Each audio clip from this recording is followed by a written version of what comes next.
ጥቕምታት ሽጉርቲ ኣብ ፀጉርን ቆርበትን ካብ ቀደም ዘመን ኣትሒዙ ንኣሽሓት ዓመታት ብዝተፈላለየ ዓይነት ማለት ከም ቀይሕ ሽጉርቲ፣ ብጫ ሽጉርቲ፣ ቀጠልያ ሽጉርቲ፣ ጻዕዳ ሽጉርትን ካልኦትን ፈርዩ። ሽጉርቲ እቲ ቀንዲ ምንጪ ቪታሚናት፣ ማዕድናትን አንቲኦክሲዳንትን ካልኦትን እዩ። ብዘይካዚ ሽጉርቲ ንጥዕናናን ባህርያዊ ጽባቐን ዝጠቅም ትሕዝቶ ኣለዎ።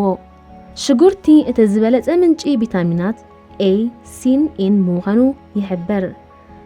ብተወሳኺ ፋይቶኒውትረንትን ፋይቶኬሚካልን ዝዓይነቶም አንቲኦክሲዳንትን ይውንን። እዞም ዓይነት አንቲኦክሲዳንት ንቆርበትና ካብ ዕጥር ምባል፣ ፈፀጋ፣ ዕንፍሩርን ምብልሻው ቆርበትን ይከላኸሉልና። ሽጉርቲ ብዝውንኖ ማዕድናትን ቪታሚናትን ቆርበትና ጠሊ ዘለዎ ክኸውን ይሕግዝ። ፈፀጋ ኣብ መብዛሕትኡ ገጽ ሰብ እናወፀ ዘሸግር ስለ ዝኾነ ሽጉርቲ ንምክልኻሉ ዓብይ ኣበርክቶ ኣለዎ። ሽጉርቲ ኣብ መዓልታዊ ህይወትና ብስሩዕ ምስ እንምገቦ ኣብ ገጽና ንዝርከቡ ጸለምቲ ነጠብጣብ የጥፍእ፣ ቆርበትና እውን ወዝ ዘለዎ ክኸውን ይሕግዝ። ጥቕሚ ሽጉርቲ ብዘይካ ኣብ ቆርበት ኣብ ፀጉሪ እውን ኣዝዩ ውፅኢታዊ ከም ምዃኑ ዝንገረሉ። ኣብ ጥዕና ፀጉሪ ብዙሕ ኣስተዋፅኦ ከም ዝተረኽቦ ተመራመርቲ ይሕብሩ።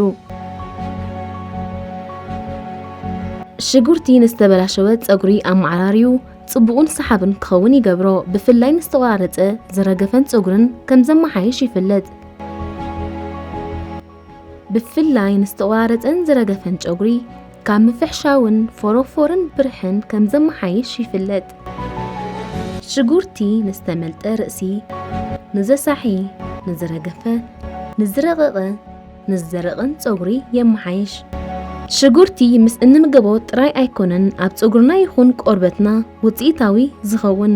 ጥሒና ነቲ ማዩ ኣብ ገጽና ምስ እንለኽዮ ንዝተበላሸወ ዝኣረገ ቆርበትና ኣልዩ ጥዑይን ሓድሽን ቆርበት ከውፅእ ይኽእል።